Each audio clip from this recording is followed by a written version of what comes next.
Hey everybody, Danny Hogger here, and today I'm talking about current events in the classroom. I'm not afraid of them, well, at least discussing them. I feel it's an essential part of my room, a great way to warm up the mind, and an excellent opportunity to bring in multicultural perspectives into the classroom.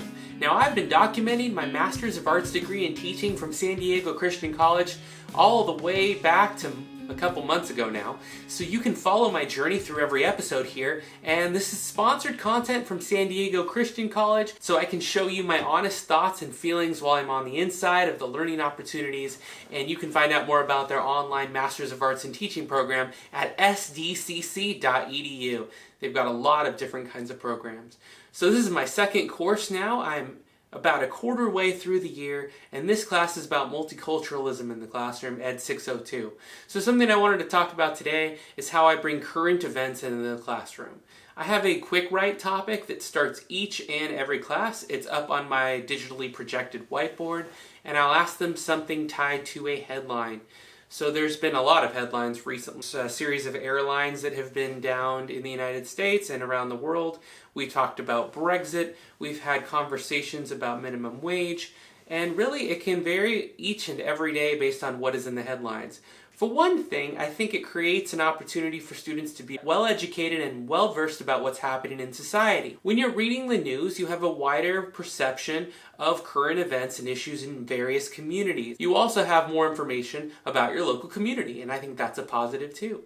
On top of which, we can have discussions that build off of these topics and journal rights, and that makes everybody more prepared to talk about often controversial issues, but we can talk about them in a way that we can still be friends afterward. That, to me, is a life skill and something that is sometimes missing in the current environment.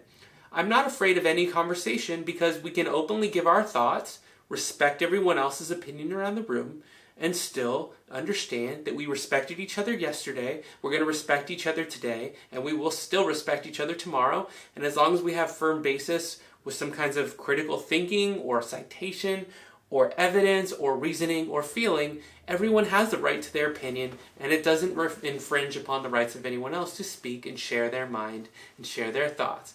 I also think it just creates a nice array of media literacy to talk about different outlets and how they may be perceived by different people, and we have evidence firsthand of how we perceive information. That's really valuable too. If you're a teacher in the front of the room, give a few seconds of silence after you read the story before you move on to the next story. I know I get really excited and sometimes jump past this opportunity, but let it sit and digest for a second. Students will almost always have questions about where, how, why, and what kind of a story and what impact that this will have in the future.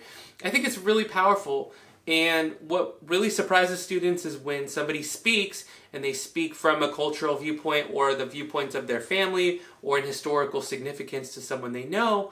It brings everybody a wider perspective, and that rings a benefit for everybody involved.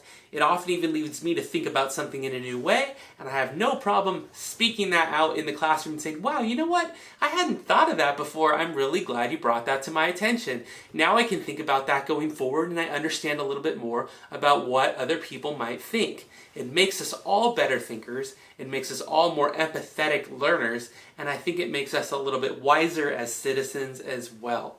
If you have comments about this, or maybe a recent story about how this has worked in your classroom, comment down below and go to sdcc.edu for more information.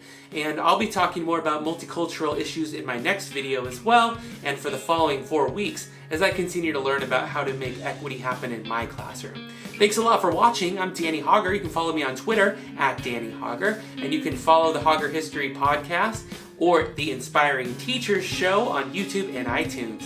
Until next time, I will see you in our next classroom setting, and class dismissed.